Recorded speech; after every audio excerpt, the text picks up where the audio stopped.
पिछले 12 घंटे के अंदर 4 देशों पर हुए हैं ड्रोन हमले। कौन कौन से हैं ये देश और ये हमले किसने किए, देखिए इसको लेकर बड़ी खबरें हैं। इजराइल में हमले हुए हैं, सऊदी अरेबिया में, जॉर्डन में, इराक में।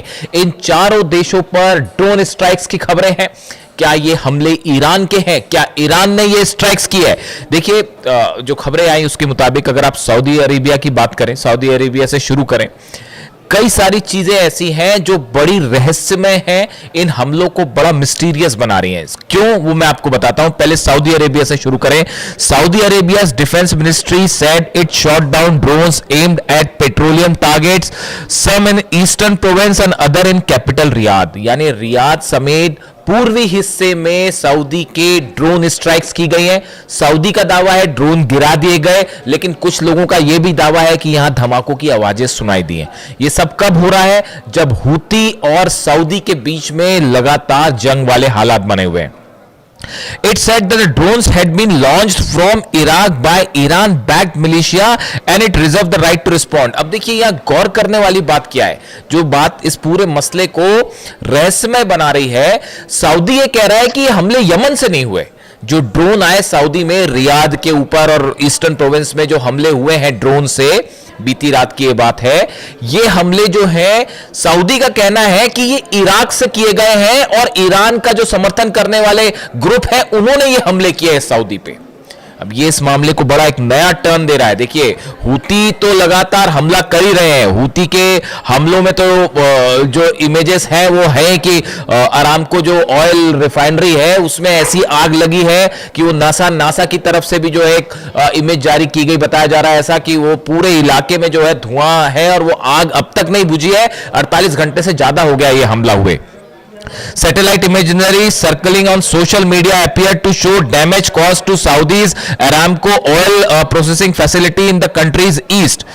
Separate footage showed a large plume of smoke rising from the facility following the attack. पूरे इलाके में धुएं का गुबार देखा जा रहा है और सैटेलाइट से वो इमेजेस दिखाई दे रही है। यानी सऊदी को अरामको जो ऑयल फैसिलिटी थी ये अकबेक इलाके में, यहां पर जो है बड़ा नुकसान हुआ है।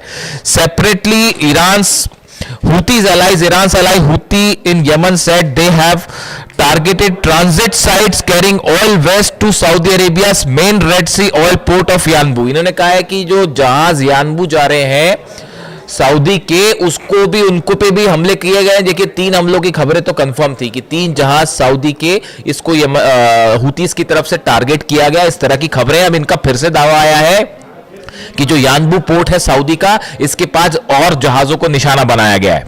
और in retaliation for what it said were Saudi drone incursion in Yemeni air space, जो यमन के एयर स्पेस में सऊदी के ड्रोन्स भेजे गए, उसका जवाब देते हुए यानबू के आसपास जो है वो हमले किए हैं हूती ने। ये हूती का दावा है। अब देखिए हालात ये है कि सऊदी के ऊपर ड्रोन गिर रहे हैं, सऊदी के ऊपर हमले हो रहे हैं लगातार, सऊदी ड्रोन अटैक कर रहा है यमन में, इस तरह की खबरें। लेकिन इसके बीच में जो गौर करने वाली बात मैं रिपीट कर रहा हूं कि सऊदी कह रहा है सब इराक से हमले हो गए।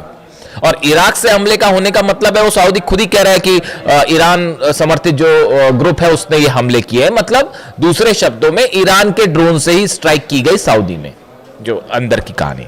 अब देखिए अब दूसरी खबर आ जाइए। दूसरी खबर है इजराइल में तो कल सेडोट इलाके में वैसे ही हंगामा मच गया था। जो 2 कंपनीज में ऑयल, जो केमिकल कंपनीज है उसमें ऑयल कंपनी में जो धमाके हुए, आग लगी, उसके बाद वहां पर अमोनिया फैलने की खबर थी, तो वो उसको ऑलरेडी ड्रोन स्ट्राइक मानी जा रही थी। तो पूरे इजराइल में कल इसको लेकर खबरें थी कि भाई ये हमला हो गया। उसके बाद रात को फिर एक बड़ी चौंकाने वाली खबर आई। खबर ये आई कि इजराइल में जो है वो जॉर्डन का जो बॉर्डर लगता है वहां से 2 ड्रोन्स अंदर आ गए और इजराइल का दावा है कि हमने उसको मार गिराया। ऐसा इजराइल का दावा है, वो गिरे, मार गिराया पता नहीं, लेकिन 2 ड्रोन्स अंदर आए। अब ये ड्रोन किसने भेजे हैं इसको लेके कंफ्यूजन है। इजराइल कुछ बोलने को तैयार नहीं है। अब जॉर्डन के बॉर्डर से अगर इजराइल में ड्रोन आएगा तो या तो वो हिजबुल्लाह ने भेजे हैं या ईरान के ड्रोन्स है। तो अब इसको लेकर पैनिक है इजराइल में कि भाई ये ईरान के ड्रोन्स आए हैं। कल जो ऑयल जो केमिकल कंपनीज में आग लगी थी दो, वो भी ड्रोन स्ट्राइक थी। इस तरह की भी चर्चाएं हैं। हालांकि इसकी कोई पुष्टि नहीं है, ना ईरान ने कुछ कहा ना इजराइल ने इस तरह की बात कही, लेकिन वो चर्चाएं इस तरह की, वो अटैक इस नेचर का था या वो हादसा इस नेचर का था। आप अटैक नहीं कहिए, हादसा इस नेचर का था। अब ये दो ड्रोन आने की खबर कंफर्म है। ये सब कब हो रहा है? जब नेतन्याहू जो है डोनाल्ड ट्रंप से मिलने के लिए वॉशिंगटन में है, यानी नेतन्याहू वहां मिल रहे हैं, यहां पर जो है ड्रोन्स आए जा रहे हैं इजराइल के ऊपर।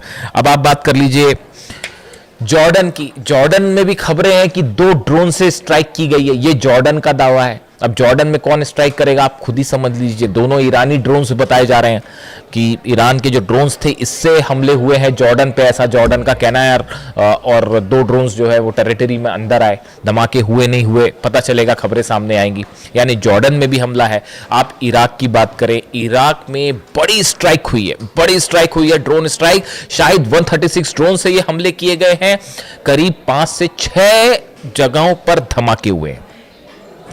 जो अमेरिकी एम्बेसी है, उस एम्बेसी के पास ड्रोन स्ट्राइक हुई। उसका नतीजा यह हुआ कि करीब 10 फाइटर जेट अमेरिका के तुरंत टेक ऑफ करते हैं। ये अंदेशा था, ऐसा लग रहा था कि अमेरिका फोर्सेस को कि ये बड़ी स्ट्राइक हो गई है और मिसाइल हमले भी हो सकते हैं। और अगर एम्बेसी पे मिसाइल गिर गई, सैनिकों की और कैजुअलिटी हो जाएगी, अधिकारों की कैजुअलिटी हो गई तो और जो है बदनामी हो जाएगी। वैसे ही जॉर्डन में कितने मरे हैं अभी तक पता नहीं चल पा रहा है। जॉर्डन में कितनी कैजुअलिटी हो पता नहीं चल पा रही है, कुछ बोलने को तैयार नहीं है। ईरान ने दावा कर दिया 200 सैनिकों को हमने मार दिया है, तो वो एक अलग कहानी खड़ी हुई है। दूसरी तरफ वो जहाज जो जले हैं, वो नंबर्स मैं आपको बता चुका हूं, 20 से ऊपर जहाज है जो डैमेज है। ऐसा दावे हैं कि 20 से ज्यादा जहाज जो है वो ईरान ने डैमेज कर दिए। अब ऐसे में ये इराक पर हमले क्यों हो रहे हैं, जरा इस बात को समझिए, समझना जरूरी है। ये हमले कोई रैंडम हमले नहीं हो जा रहे कि बस आज मन किया इसलिए हमले कर लिए, ऐसे हमले नहीं है। जो मेरी जानकारी है उसके मुताबिक एक बैठक होती है, ये बैठक हुई थी 24 घंटे पहले। इस बैठक में डोनाल्ड ट्रंप शामिल थे, जितने अधिकारी हैं, ब्रैड कूपर सेंटकॉफ के चीफ हैं वो शामिल थे, Dan Caine, general Dan Caine शामिल थे, पीट हेग्सेथ शामिल थे। इसमें इस बैठक में बताया जाता है कि ब्रैड कूपर की तरफ से डोनाल्ड ट्रंप को यह ब्रीफ किया गया सेंटकॉम चीफ की तरफ से कि भाई हमने जितनी स्ट्राइक्स करनी थी ईरान पर वो कर ली। एयर स्ट्राइक्स की लिमिट होती है कि वो कर लिया, जितना नुकसान पहुंचाना था पहुंचा लिया, अब इससे ज्यादा एयर स्ट्राइक करने का फायदा नहीं है। तो फिर बोला जाए कि अब क्या किया जाए, तो बोले ग्राउंड ऑपरेशन एकमात्र तरीका है कि ग्राउंड ऑपरेशन किया जाए। ईरान उसके लिए तैयार बैठा है। ईरान कह रहा है यू आर वेलकम, कदम रख के देखिए हमारी जमीन पर, उसके बाद हम बताते हैं क्या होगा। वो ईरान की सेना तो 8-9 लाख सैनिक तो तैयार है ही है, वो 9 करोड़ जनता भी तैयार है।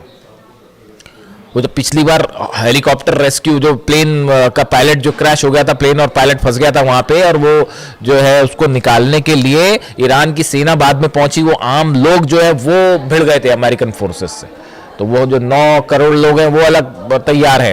एक भी सैनिक ने अगर कदम रखा तो क्या होगा, तो बोले ग्राउंड ऑपरेशन करेंगे। तो फिर ग्राउंड ऑपरेशन करेंगे तो ग्राउंड ऑपरेशन कैसे किया जाए, तो ऐसी खबरें हैं सोर्सेस से। रशिया की केजीबी ने यह अलर्ट दिया ईरान को कि जो इराक बॉर्डर है उसको लेकर अलर्ट रही है, यहां से किसी तरह का ग्राउंड ऑपरेशन होने की खबरें हैं कि अगर अमेरिका यहां से ग्राउंड ऑपरेशन करके अंदर घुसने की कोशिश कर सकती है अमेरिकन फोर्सेस, या कुर्द लड़ाकों की मदद से यह ऑपरेशन हो सकता है।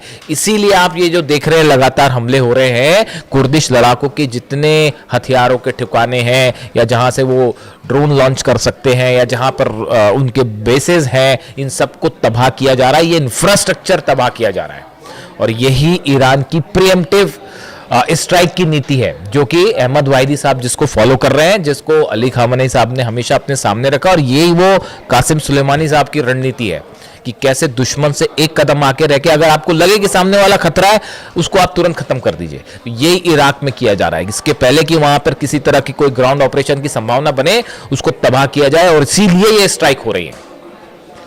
और यूएई की एक कंपनी पर भी जो हमला हुआ, यूएई की कंपनी जो कि किरकुक में जो हमला हुआ, यूएई की ऑयल रिफाइनरी, उसके ऊपर ड्रोन स्ट्राइक की गई। तो आप देखिए खेल, मिडिल ईस्ट का खेल समझिए आप कैसे खेल चल रहा है कि सीधी लड़ाई नहीं हो रही। ईरान और अमेरिका में बड़े सीधे हमले नहीं हो रहे, लेकिन हमले ऑयल कंपनीज, ऑयल बाब अल मंदेब बंद है, सऊदी की ऑयल रिफाइनरीज जल रही हैं, उधर पे रूस वाला मैटर अलग है, रूस की ऑयल रिफाइनरी अलग जल रही है, वो यूक्रेन हमले कर रहा है, ईरान को लेके पुतिन और ट्रंप आमने सामने हैं, वो एक अलग बात है।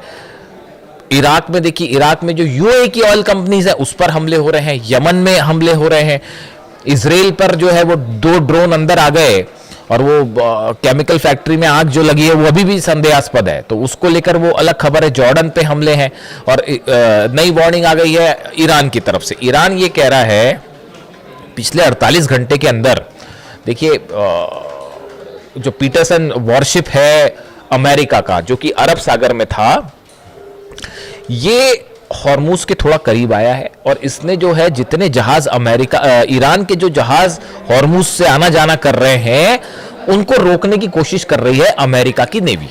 ये कब हुआ? ये जब हमले जारी थे उस बीच में नहीं हुआ। अगर हमले जारी होने के बीच में होता तो अबू महदी दाग दी जाती और ये जहाजों की हो गई होती ऐसी की तैसी।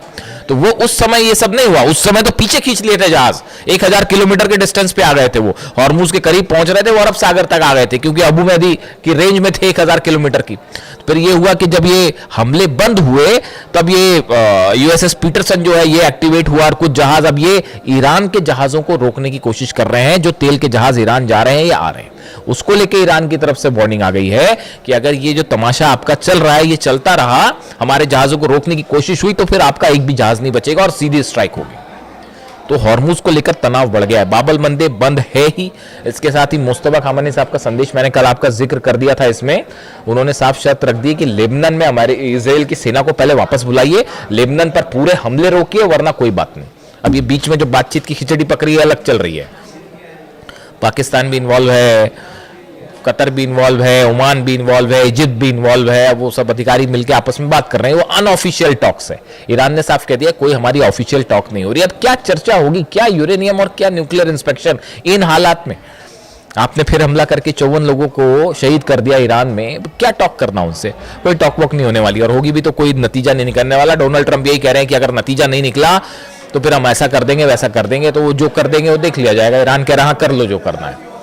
तो इस हालात में नेतन्याहू और ट्रंप की मुलाकात पर नजर है, वहां क्या निकल के आता है आपको बताएंगे।